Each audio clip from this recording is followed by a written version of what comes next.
Happy Saturday once again dito sa Bantay Kalusugan. Ako po ang inyong host, Dr. Glenna Feyap Chulay. At tagal-tagal din tayong hindi nagkaroon ng Bantay Kalusugan due to a lot of mga holidays at saka may mga ginawa po dito sa aming stasyon. Kaya lalong gumaganda ang ating station. Salamat kay Ma'am Marie. So, ngayon pag-uusapan natin isang controversial topic. Bakit nga ba? Kasi, 'di ba, ito bang mga pagiging sporty or active, lalo na sa mga nagsusumba diyan, makinig kayo. Bakit nga ba first question, kapag ba active ka, it means healthy ka? Pangalawa, pag ba nagsusumba ka na or any sports, ay meron kang immunity sa cholesterol? Aalamin natin lahat ng yan kasi kalimitan tanong din sa akin yan ng mga pasyente. So, dito na rin ngayon ang isa pang masabi mong pasyente, hindi rin naman. Well, in some way, oo, pwede maging pasyente dahil lahat naman tayo ay pwede maging pasyente. Pero isang tao na pwedeng reliable when it comes to being active. Medyo nasa sports ba? Ayan. He is my good friend, Roland Joseph Palad. Parang hirap tawagin Roland Joseph. RJ na lang. RJ na lang. RJ. Okay, bumati ka naman, RJ. Hello, magandang umaga po sa lahat, sa mga nanonood. Hi. Yun lang. Oh, hello. Pati mo naman. Ako, babatiin ko. Sila Tito Rollis. Ako ngayon, yung tatay at nanay ko, hello. Nakalimutan ko sila. Nakalimutan mo, hello. batiin mo naman. Magandang umaga sa inyo, Dad, Ma. Ayan. Nasa radyo po ako. Baka iniisip na nawawala ka. Oo nga, kasi sunduin niyo po ako kami dito. nung last time. O sunduin niyo po na nanawagan siya. Okay. Nais ko rin pasalamatan ang mga tao sa Geely Calamba, as I promise sa inyo. Gandahan nyo ang services nyo, lalo na yung after sales. Kung mababasa nyo sa FB, sa mga post ko, nagkaroon na ako ng Geely serye. So, ayan, thank you kay Manager Noel Andaya, Warranty Processor Dave Evangelista, Parts Processor Mike Aquino, Technician Danilo Amplodio, at sa agent ng ibang branch ng Geely, si Ives Paredes. So, ayan, nagawa na po sa wakas yung aking sasakyan. Kaya naging sporty rin ako at saka active. Since nawala yung sasakyan ko, ay naglakad ako ng naglakad. Pero alam mo ba na meron din akong fear noong nag-commute ako. Ay, bakit? Nag-commute ako kasi wala nga yung sasakyan ko. So, may yung fear ko ba na kakayanin ko bang mag-commute? Pero pinili ko po kasi na mag-commute dahil maraming pasyente nag-aantay sa akin. So, kesa mag-absent ako, hindi sila ma-check up. Tsaka maganda din yun. Para at least nakikita mo din yung kung ano yung nangyayari. Yes, totoo. Okay. So, I've realized a lot of things. Mainit, masikip yung siksikan, tapos maingay, maalikabok. Pero this is actually the real life and day-to-day ng ating mga kababayan na, well, siguro privilege lang ang mga may sasakyan na hindi na-experience gaano ito, pero in some way, nakatulong din yung realization sa akin. Ganyan talaga yung buhay namin araw-araw. Commute. Nagko-commute pero may sasakyan ka rin. So, natutuwa naman ako kasi sumakses. Nakarating naman ako sa aking pupuntahan sa clinics, 2 clinics, nag-back and forth ako. Tapos, mga nagtawagan sa akin ng mga friends ko. Actually, nung nalaman nila may plan ako mag-commute kasi nawala nga yung sasakyan, wala yung sasakyan ko, they called me up. Susunduin ba kita dyan? Or they offered a lot ng mga tulong. Like, kuhanin mo yung sasakyan ko dyan sa bahay, gamitin mo muna. So, thank you sa mga friends din. Pero, mas pinili ko rin talagang mag-commute.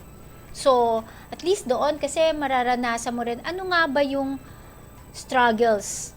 Diba? Out of my comfort zone. Okay. So, yun. And then, naglakad ako in short. Teka lang. Napalakad-lakad din ako. Hindi ka ba nagko-commute nung high school pa tayo? Ay, hindi, may service. Oo, may service ako. Nagko-commute Hindi ka ba naglalakad ako pag yung sa sa school, sa UP, naglalakad. Siyempre, mas marami yung lakad doon. Kasi one classroom to the another classroom tama, is kapag nasa ibang bansa ako, yun. Lakad. Lakad. 10,000 steps. Sabi nga sa aking phone, nag-alert siya up to 20,000 steps. So, bakit pag nasa ibang bansa kaya ko? Bakit pag dito hindi? So, yun yung naging eye-opener sa akin. Sabi ko, kaya ko rin yan. Kakayanin ko, nagdasal ako na nagdasal. And then, nakayanan ko maglakad na maglakad. Kasi talagang medyo may pagkalampa ako eh. Nadadapa ako pag naglalakad. So, dahil siguro with problems rin sa vision. Pag may salamin ka, 'di ba? Medyo hirap din. Ang weird nga eh, kasi nung nagsalamin na ako, akala ko maninibago ko. Parang, hindi ako naninibago. Lalo na ngayon, naka-double vista na ako. Ayan, Transition inaamin ako. na niya. So, Ako din transition na. Actually, as you age, oo. i-reveal na Kailangan natin. Oo nga. At the age of 40 po, ay nag-i-start nang humina ang ating mata. So, wag na kayong magtaka bakit dati kaya mong magsuot ng sinulid sa karayom. Tama Pag yun. nag-40 ka, nababawasan na talaga yan. Ibig sabihin, tumataas na yung grado ng mata natin. That's part of aging. Ang hirap tanggapin, aging process. Isa pa yan. Yan din yung isa sa mga pag-uusapan natin. The aging process. So, mabalik tayo sa pagiging active. Pagdating sa ibang bansa, alam mo, naranasan ko na, sige, lakad, especially sa Japan, Oo. ang daming hagdan. Kasi yung train nila, hagdan, dun ko naramdaman na yung tuhod ko ay parang bibigay. Well, ikaw ba na-experience mo rin yan? Noon kasi Doc, no, ewan ko kung medyo active kasi ako ever since. Kahit nung Oo, mga bata active, pa kami oo. ni Doc Len. Oo, medyo active yan talaga eh. ako. Sporty ka eh. Hindi ko nakikita na sporty ako, pero hindi ako mapakali pag hindi ako gumagalaw. Okay. Noon, madali sa akin yung tumatakbo. Tumatakbo ako dati nung kabataan. Namumundok din ako. Uy, yung hiking mo, di ba? Yung mga Totoo. ganyan-ganyan. Walks. Tapos recently, medyo may hindi na magandang may uncomfortable sensation na sa tuhod. Okay. Pag yung medyo pagod ka na. Oo, ayan. parang Parang ngalay na hindi mo maintindihan. dati, kaya natin, ako sa UP, wala akong problem nun way back college. Oo. Lakad, sige, parang kayang-kaya ko, lahat naman dun uphill, di ba? Kasi bundok. Correct. So, pero nito lately, nasanay siguro dahil nung kahit naman nung med school, akyat panaog ako sa hagdan, kaya ko pa. Hindi ako nag-elevator, sige, kasi mas mabilis ka pa sa elevator eh. Oo. Pag nagantay ka, di ba? Tama naman. So, up, down. Pero nitong nag-age na ako na as a consultant na lagi na ako nakaupo, tatayo ka lang, nag-elevator ka na, matagal na nakatayo lang sa OR, yan. Parang naramdaman ko na yung Actually, tuhod Doc, ko. hindi kaya, yung convenience of life, nagiging factor din dun sa mga pains. Yes. Katulad nung nabanggit mo, nung kabataan natin, active tayo, naglalakad tayo madalas, from one building to the next, nung nasa eskwelahan pa tayo. Pero ngayon, meron na tayong convenience of life. May sasakyan, tapos elevators, escalators, and all. Baka naman hindi na, dahil dun sa mga factors na yun, medyo hinahanap na ng tuhod na, nasasanay na yung tuhod Yes, natin. na hindi na Oo, gumagalaw. na hindi na gumagalaw. Baka Totoo. factor din yun. Isang factor din yun, actually, yung sabihin na natin may pagka-sedentary na tayo. Yes, exactly. Yung lifestyle natin, kasi we always want yung convenient, yung hindi nakakapagod. Baka, So, baka malaking factor. Yes, factor isa din. talagang factor yon, yung sedentary lifestyle natin, yung hindi na tayo masyadong naglalakad, kasi available na lagi ang kung wala tayong sasakyang personal, meron tayong Grab, 'di ba? Meron din Angkas. Marami na kasi ngayong ways. So, tapos sa sobrang init din ng panahon, ayaw natin na maglakad. Isang Well, factor yun. Nung mga bata tayo, anong kulay? Ako, kulay kahoy pa din ako. Hindi, kasi nung bata tayo, yung init naman noon as compared ngayon, magkaiba talaga eh. Magkaiba. sa mga kabataan na nakikinig ngayon, iba talaga yung nung araw. Kahit na sabihin mo summer, nakakapaglaro pa tayo. Ako, I play badminton. Ang badminton nung araw ay outdoor. Outdoor. Ngayon kasi indoor na siya eh. Pero noon outdoor, so I played badminton na nasa ilalim ng init ng araw. Pero hindi ako minamigraine. Oo nga. Pero ngayon, iba talaga yung environment natin. Ayan. So, when it comes to pagiging active pa rin, di ba, yung mga konting gagawin sa bahay, like, magwalis. May vacuum cleaner na rin kasi eh. Actually, meron na ring robot na vacuum cleaner na utusan mo lang siya, pipinutin mo lang, maglilinis na siya ng kusa. So, ang dami kasing conveniences na in a way, nagiging inconvenient pala sa health natin. Tama. Parang it takes toll din. Parang syempre, may tinatanggal ka sa sistema mo, pinapalitan mo ng mas comfortable, di ba? So, hindi ka gumagalaw. Yes. So, kailangan natin dyan balance. Yun ang keyword natin ngayon. Tama, balance. Balance. Kasi, eto na yung question nila eh. Kapag ba active ka, ay sigurado na hindi ka magkakasakit. Sige, ikaw nga, being active, 'di ba, pag nagpupunta ka sa work, ay 'di ba meron kang what you call that? Sige. So, ang routine ko every day, Doc, pag papasok sa office, actually hindi na ako nagdadala ng kotse. Magpi-P2P ako magmula dun sa bahay namin. Tapos dala-dala ko yung bike ko sa bus. So, paano mo kakasya yung bike? May mga folding bikes. So, Okay, napa-fold yung bike. So sa stasyon ng P2P hanggang sa opisina ko, binabike ko siya. Okay. So average of, in a day, average na tinatakbo ko siguro mga 15 kilometers on a bike. Mahaba yun Medyo Mahaba bitin yun. siya. Bitin pa sa yun? Bitin siya. Parang haba nun So ganun yung routine ko. Every day, bisikleta. Tapos, twice a week, pickleball. Twice a week yan, pickleball. 2 hours, 3 hours. Tapos, twice a week din. Pickleball is like mini tennis. Parang tennis, badminton, parang ganun siya. Yan. Pero, before, way back, nagte-tennis talaga. So, anyway. So, yan yung routine ko every week. Tapos, so, everyday bike. Tapos, twice a week, pickleball. Tapos, 2 times or 3 times a week, yung nag-hockey ako. Yan. So, active yung life mo. Medyo puno yung schedule ko. ng gumagalaw-galaw ka.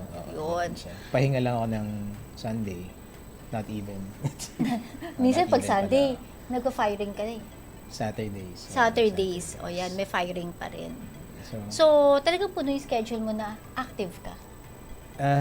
basta ayoko kasing Na hindi gagalaw. Hindi gumagalaw. So, ayan ha. Yung sa ating mga listeners naman dyan, nakaka-relate, yung mga nagsusumba. Kasi, almost everyday nagsusumba na sila. Tapos, dadating sa akin, papakonsulta, papabasa ng mga laboratories, Doktora, bakit mataas pa rin yung cholesterol ko? Bakit mataas pa rin yung sugar ko? Nagsusumba na nga ako. Ayan. Active na active yun. Siyempre, no, sayaw siya ng sayaw. Every day. Ang tanong po natin dyan, pag after na Zumba, ano ginagawa nyo? So, nag-burn ba ng fats talaga? Malaking factor din dyan, Doc, to my understanding, syempre, yung kinakain natin. Yung intake natin. Yes. Pahinga yung natin. Calories, natin, di ba? Tama, may mga tao kasi na nagbibilang ng calories. So, minsan akala ng marami, katulad ko, isa din ako doon, na basta active ka, tapos, okay, meron ka ng lisensya para kainin yung gusto mo. Yun. So, hindi palaging ganun yata, di ba to? Parang sinasabi nila na, ay, mababurn ko rin naman to, yung fats. Ayan na. So, after mag-Zumba, ano ang gagawin ng mga kumare? Ayan na. Magsusumba kain. Sabi nga nung isa kong pasyente, Doktora, hindi po kasi Zumba kain lang, Zumba lamon. So, after nila na mag-Zumba, magkakayahagan na sila sa mall, o kaya minsan nga sa mall na ginaganap yung Zumba, tapos kakain na sila. Tama. Kasi ano yan, Doc, parang binabalance kasi yan kung ilan yung sinusunog mong calories, tapos ilan yung pinapasok mong calories sa katawan. So, halimbawa, nag-exercise ka, ang nasunog mo lang na calories sa exercise mo say for example, 200 calories. Okay? Tapos, ang kinain mo dun sa isang buong araw na yun is equivalent to 1,800 calories. Ayan.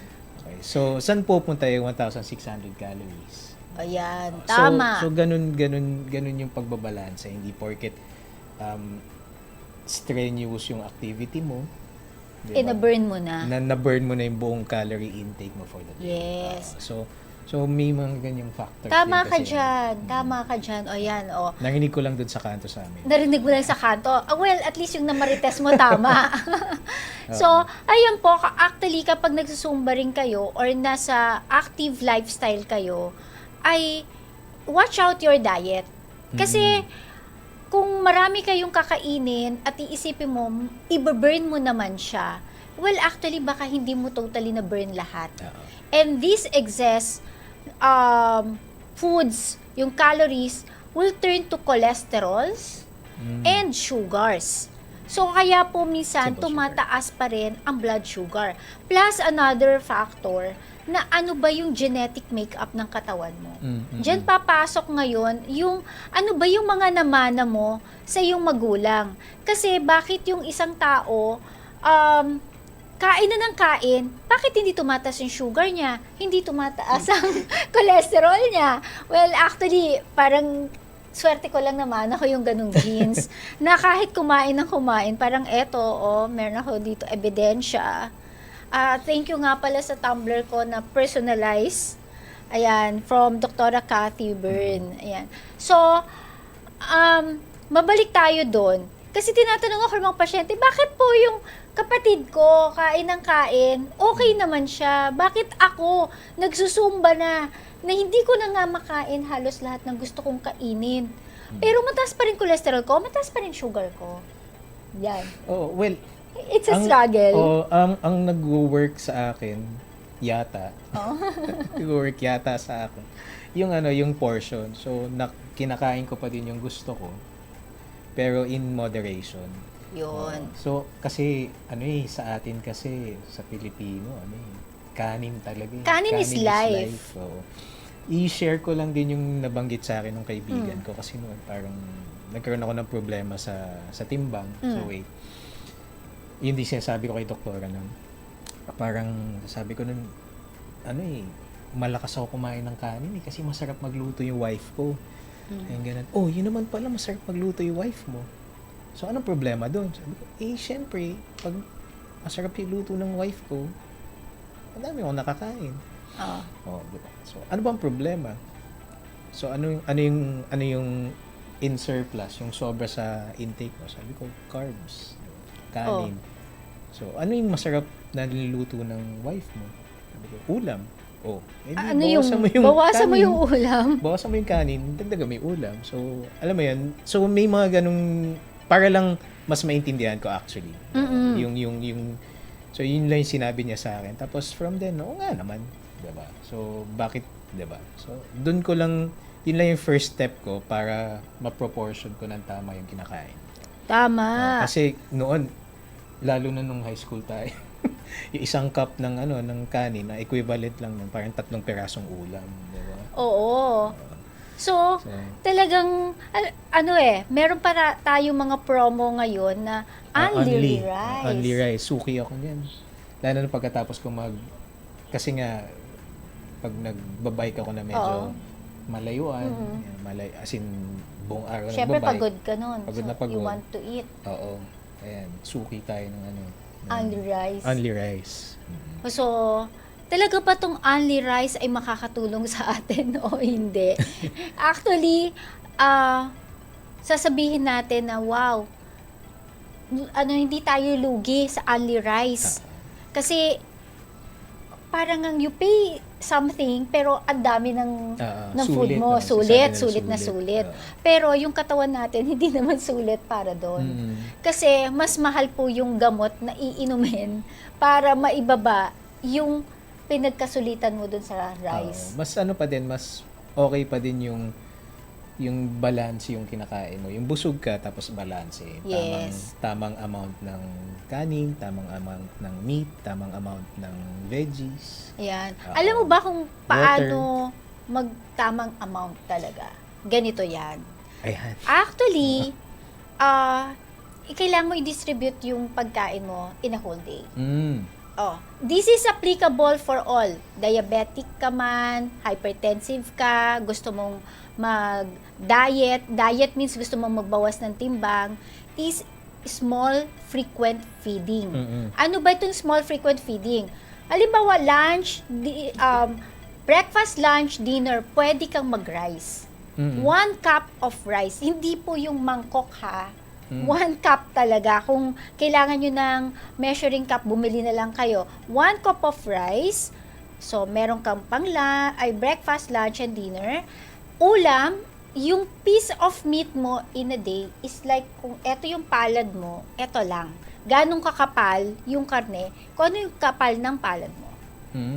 So, ganun lang siyang kaliit dapat.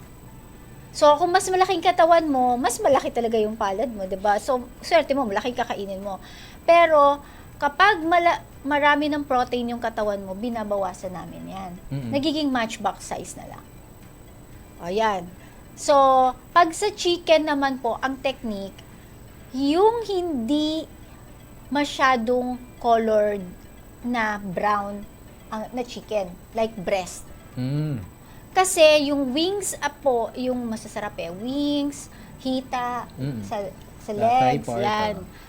So, yan ay mataas ang cholesterol as compared sa breast.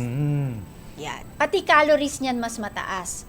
So, damihan po, unlimited dapat, vegetables. Bakit wala nga bang restaurant na nag-o-offer ng only vegetables? Oo nga eh. Diba, no? Saka mas maganda yan kasi yung fiber.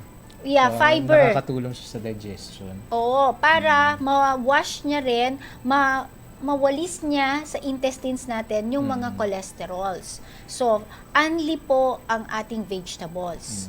And then, you have your one kind of fruit in a meal. One kind of fruit. One lang. Hindi po sinabing fruit salad or tropical salad. So, one fruit, halimbawa, one banana. At hindi po sinabing isang buong mangga. Ang mangga, supposed to be, High pwede ka sugar mag-lunch. din. Sure, natural sugar yan. Mataas din na High sugar sugar. niyan eh. You could have one pisngi. Isang pisngi lang. Kung ubas naman yung panghapunan mo, 5 pirasong ubas lamang. Kasi in excess of that, ay nako, tataas talaga ang asukal mo. Sugar. So, Taas sa sugar kasi. Hindi kasi, akala kasi nila kahit daw fruits Okay. Alam mo, Doc, may tanong ako. Kasi, halimbawa, katulad niyan, na-curious lang ako bigla. Kasi, di ba, halimbawa, yung saging, high in potassium yan. Potassium, medyo maganda yan sa pamumulikat. True. Tama, di ba? Oo. So, pag may halimbawa katulad yan, may pinaghahandaan akong, halimbawa, may pinaghahandaan akong isang physical activity na medyo, kumbaga, bugbugan. So, tama ba na yung tataasan ko yung pagkain ko ng saging para lang, kumbaga, tinatawag nila doon parang naglo-load ka. Maglo-load ka ng, Oo. well, Tama ba yun? pwede kang mag-load ng potassium. Kasi, kung strenuous yung activity mo for your muscles. Tama. But remember, gaano bang kadami dapat? Pwede ka up to 3 A na day. saging na a day. Kung dun sa activity mong yon. Kulang Kasi, pala yung kinakain. yung excess mo, kulang pa. In excess of potassium in the body, ay pwede pong magkaroon ng side effects din. Pwede ring manigas din yung legs mo, pwede rin lalo na sa heart. Kasi, patitibukin niya yung puso masyado, it could cause cardiac arrest. At yung potassium po ay hindi maganda sa ating kidneys kapag napadami din. okay. So, pwede kung ikaw ay merong activities, pwede kang magtatlo ng saging. At saka kapag nagdadayariya, pinapakain namin ng saging. Kasi gawa ng loss of potassium. Tama. Okay. So, Hindi yun- pala siya para mag-solidify yung ano mo. It Yun din, can. oo. Oo. Kasi para yung dumi mo magiging solid kapag nagdadayariya ka, medyo mabuo siya, we call it mabuo, maging formed, is to eat vegetables like saging, fruit like saging. Kasi kapag meat, ang kinain mo ng kinain, 3 days yun bago malaman natin ang resulta. Okay. So, it takes 3 days kapag mga meat products bago may digest yan at lumabas sa sistema ng katawan. Mapapabilis mo lang ang paglabas nito kung sasamahan mo ng a lot of vegetables. Kasi, yun nga, fibers, sasama siya. Fiber, tama. Pero kung wala ka pang vegetables sa pagkain mo, puro karne ka lang, sabi mo, healthy rin naman to kasi may iron din ng karne, hindi po, may i-stock up yan sa intestine. Next problem mo dyan, constipation, or dyan nagkakos yung mga colon cancer. Okay. So, kaya importante pa rin yung vegetables sa atin. Okay. So, paano ngayon yung Doc? Halimbawang part of the... Kasi napansin ko, Doc, nung tumigil ako dahil naging busy ako. So, 'di ba, everyday bike, tapos iba pang sports. So, nagbawas ako ngayon. So, nag-retain lang ako ng isa. Ba't naman bigla ako nag-gain ng weight? Yung Kasi... biglaan talaga, parang in 2 months, 3 months? kasi, syempre, parang nanibago rin yung katawan mo, bigla at kaya nga ayaw namin nung binibigla. Lagi namin sinasabi kapag magda-diet ka, it should be pa unti-unti. Ganon din kapag from diet ka, sobrang exercise ka, tapos you want na medyo mag-gain ng konting weight naman, unti-unti rin. Unti-unti. Okay. So, kasi nabibigla yung katawan mo, yun yung masama. Pag nabibigla. Kasi biglang nag-shoot up ang mga sugars mo, mag-shoot up ang cholesterol mo. Yan. Okay. So, yun. Kaya doon sa mga nagda-diet din dyan, nagbabawas ng timbang, wag po kayo na parang, ngayon magdi-decide na ako, magbabawas na ako ng timbang, di ako kakain ngayon. Ayan. Tapos, biglang mahihilo na, nagkakaroon ng gastritis, hyperacidity, kasi hindi sanay yung katawan nyo sa ganoon. Tapos yun namang gustong mag-gain ng weight, biglang kakain, magdi-decide, ora-orada, kakain, magkakaroon naman ng indigestion. Kasi hindi sanay yung stomach na marami ang laman. So, uunti-untiin mo, parang sinasanay mo rin yung katawan mo. Okay. So, ayan. So, Joseph, naka-ready yung konting commercial? Okay, magbabalik po tayo after this commercial.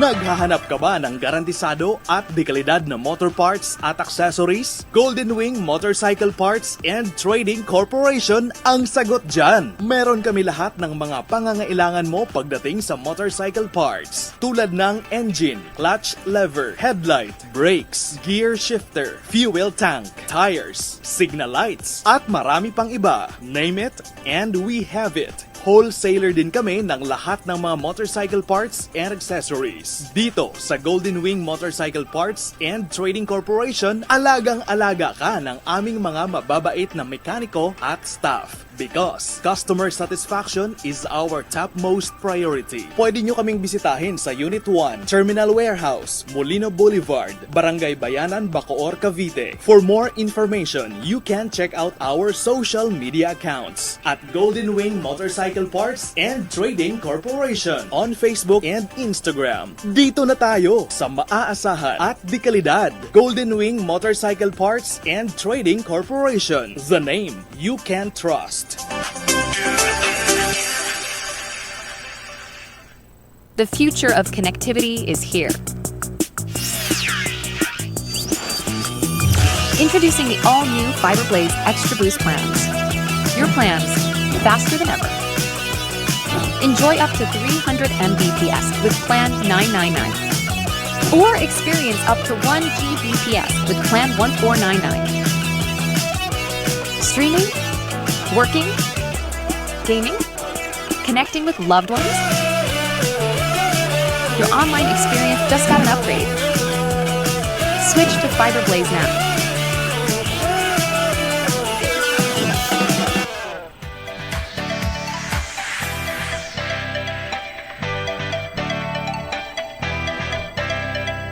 Nagbabalik po tayo ulit dito sa Bantay Kalusugan. So, eto yung mainit-init pang tanong na nahagip mo sa kanto.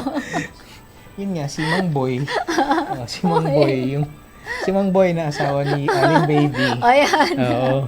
Nagtanong sa akin kasi. So, hindi pala siya nagtanong. Narinig ko lang na pinag-uusapan nila. Na-marites mo lang. Marites ko lang. Bakit daw may mga tao na sobrang active pero mataas pa din yung cholesterol? Ayan. Tapos mataas pa din yung sugar. Ayan. So, nabanggit nga natin kanina about your genetic makeup. So, ano nga ba pinanganak ka? Swerte mo kapag namana mo yung good genes at malas mo kapag namana mo yung bad genes.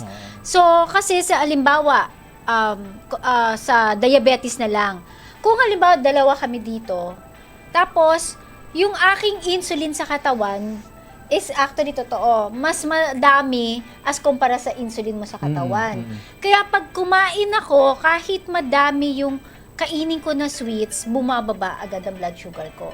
Ikaw, kumain ka ng kumain, pareho lang tayo ng kainin, pero mas mataas pa rin yung blood sugar mo. Kasi dahil mas konti yung insulin mo sa katawan. Okay. So, hindi po kasalanan ng matatamis na pagkain yan, kundi ano yung insulin level ng katawan mo, kung ganong kadami.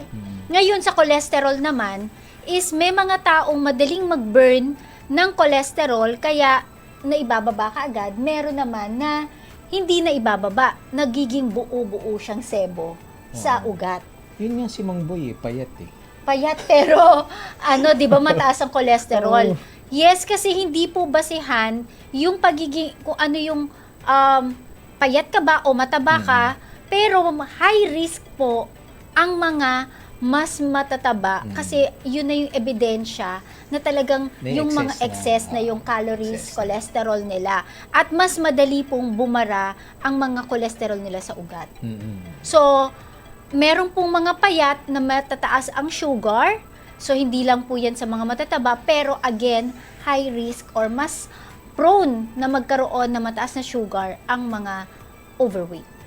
Yan. So, sisihin natin sino yung parents kapag ilahi. So, hindi natin kasi masasabi actually kung ano yung mapapasa sa iyo na genes. Hindi mapipili yan. So, ano na lang yung pwede nating gawin is i-delay mo na lang. I-delay, oo. Tapos, enjoy life. Enjoy. Paano yun? I-delay tapos hindi ka makakakain. Actually, Hindi kasi naman, balance pa din. kailangan alam mo yung lahi nyo na sakit. And then, kung may hypertension kayong lahi, magbawas ka na ng salt. Ng mga matatabang pagkain, tapos masarap pa naman yung chicharon. yung chicharon, oo nga. Yung sinigang, tapos yung may taba ng baboy. Yan. Ang sabi Yung nga dalawa yan yung masarap kasi yung bawal sinigang na may taba ng baboy. Siyempre, isasawsaw mo yun sa patis na may sili. Yun na.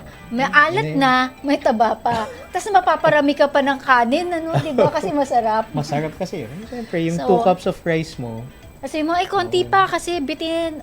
Dadagdag ka pa ulit. Ayan. per plate pala yung 1 cup. Per per plate. So, pati yung plate, palitan mo din. Palitan mo na yung plate mo para namalay na 1 cup ka. Ka pa din. So, again, marami pong factors kung bakit hindi agad bumababa. Pero, we could do something. Tapos, tandaan po natin na habang nagkakaedad pa, aging process, yung katawan natin ay hindi na ganong kabilis para mag-digest o magtunaw ng mga kinain natin. So, in short, ano yung pwede mong baguhin? Kasi hindi mo mababago edad mo.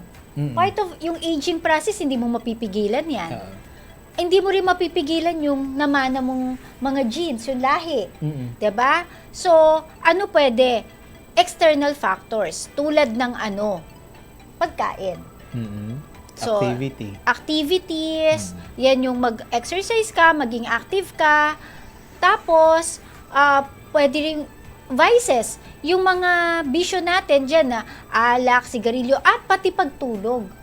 Kasi napaka-importante ng tulog. Kung kulang ka sa tulog, actually, ano rin mangyayari sa'yo? Tama.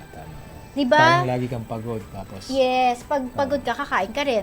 At isa pa, yung ating mga stress, yan, mahirap pag-usapan yan, Oo. stress. Oo. Yung stress natin sa trabaho, sa bahay, o kung saan man, basta nai-stress yung katawan natin, mas marami tayo nararamdaman. At yung iba, pag sabihin, stress kasi ako nagbawas na nga ako ng mga kinakain ko kasi tumataba na ako. Ano pinalit? Si Cheria.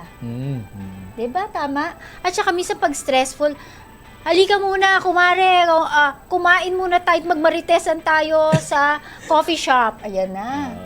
Kape. Kape Sugar. na maraming asukal at syempre, pag nagkape, may kasamang Pastries. Pastries. may tinapay pa yan. So, hindi solong masasabing yun lang yung kanilang kakainin. Mas parang pareho lang kasi sila Aling Baby, ayan, sa Starbucks, sila Mang Boy sa kanto.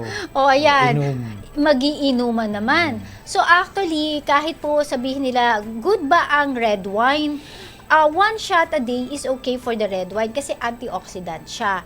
Pero kapag yung minsan nabibitin sila sa 1 shot mangyayari niyan 1 glass hanggang magiging 2 glasses. Actually po mataas ang sugar ng red wine. Tsaka may alternative naman bukod sa alak. Hindi naman ako magmamalinis. Sarap naman kasi talaga uminom.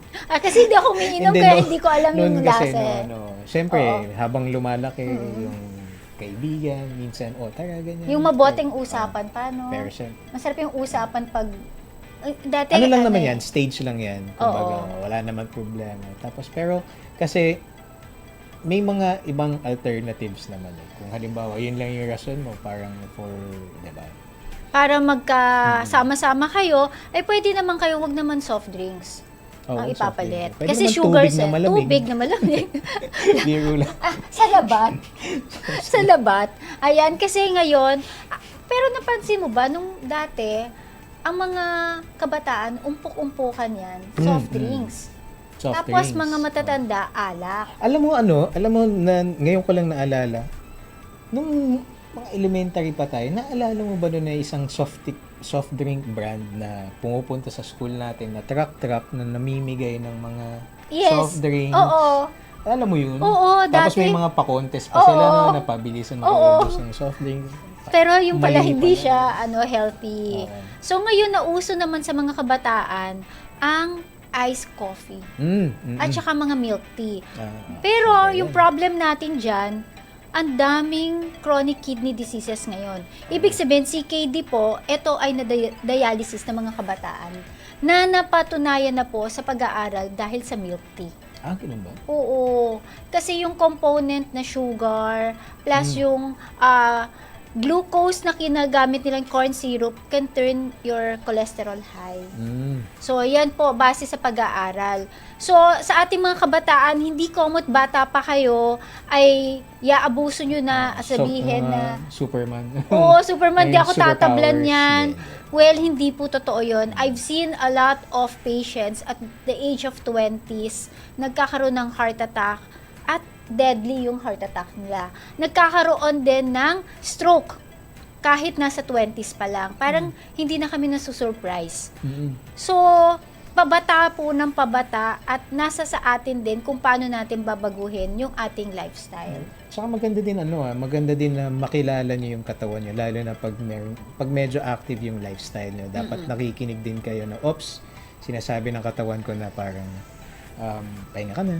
Yes. Kailangan mo na kumain. So dapat na nakikinig din kayo sa katawan.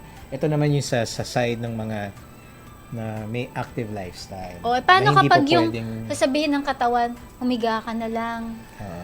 huwag ka na bumangon. Ay, teka lang. Sandali. Galaw-galaw, baka ma-stroke ka naman Ayan, dyan. lalo na yung lagi natin naririnig galaw-galaw, ma-stroke. Again, katulad nung sa pagkain, in moderation, ganun din sa mga physical activities. Yes. Ano, Kasi parang- totoo yun galaw-galaw. Baka ma-stroke ka. Si Mang Boy ulit. O si Mang Boy. Yung isang Mamboy sa kabilang kanto. Dalawa yun eh. O si Mamboy din, ganyan. Paano yan, Doc? Hindi ko alam kung kailan ako pagod. Kasi araw-araw akong pagod. So, So, pagod ano sa yun? trabaho. Oo, pagod ka. Tapos, ito na pala yung sign na sinasabi sa akin ng, oy, sandali lang. Oo.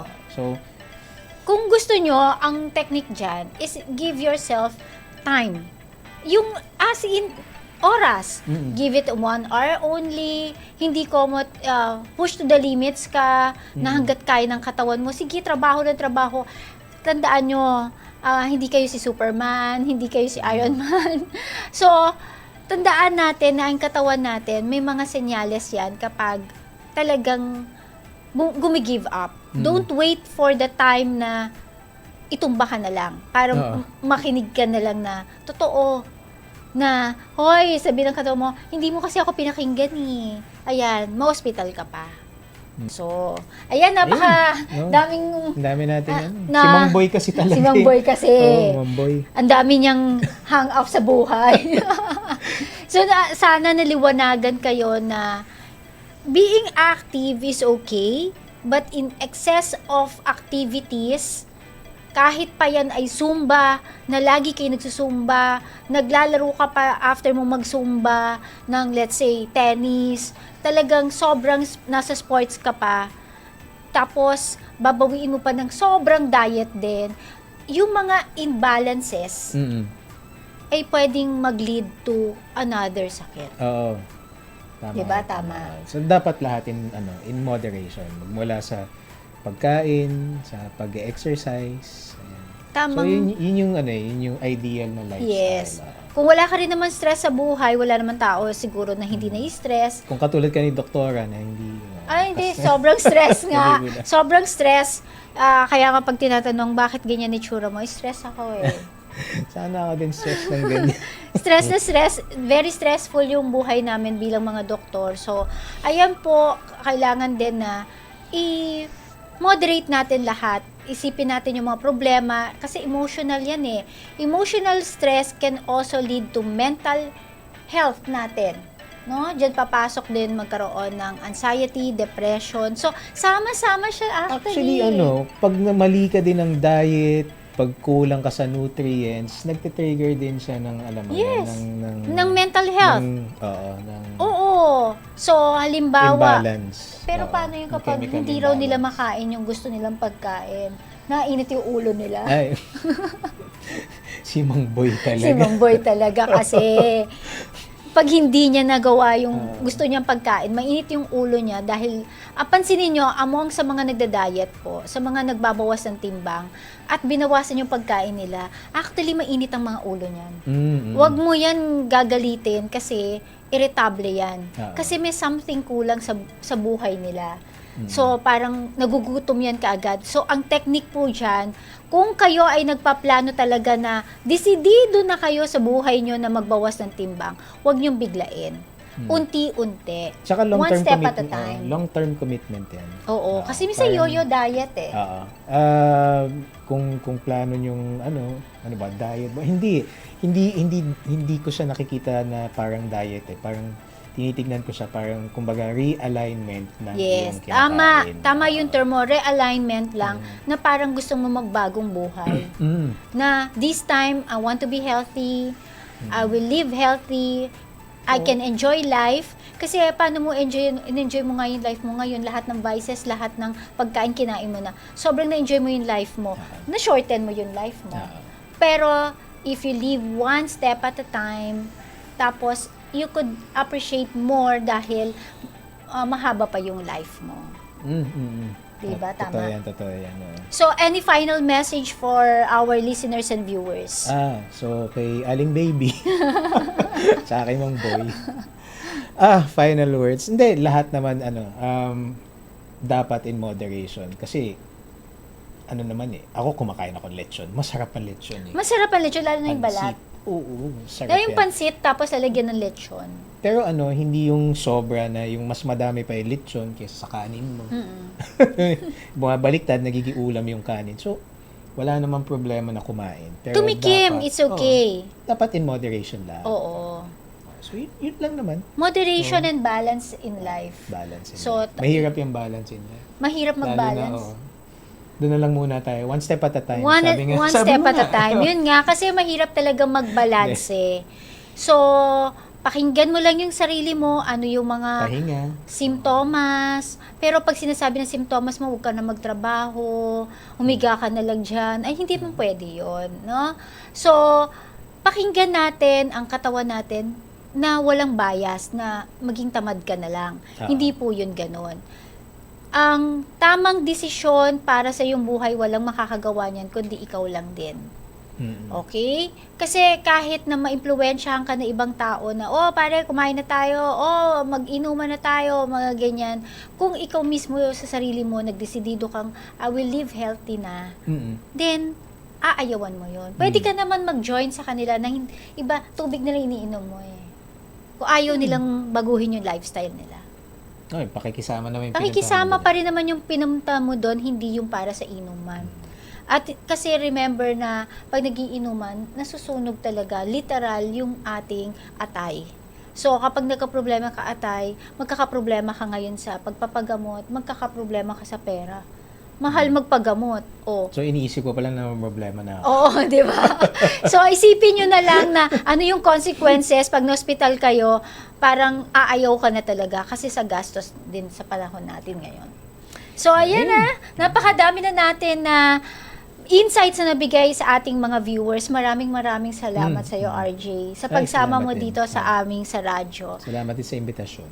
Yeah. Okay. Bantayan po natin ang ating kalusugan upang ang sakit ay maiwasan.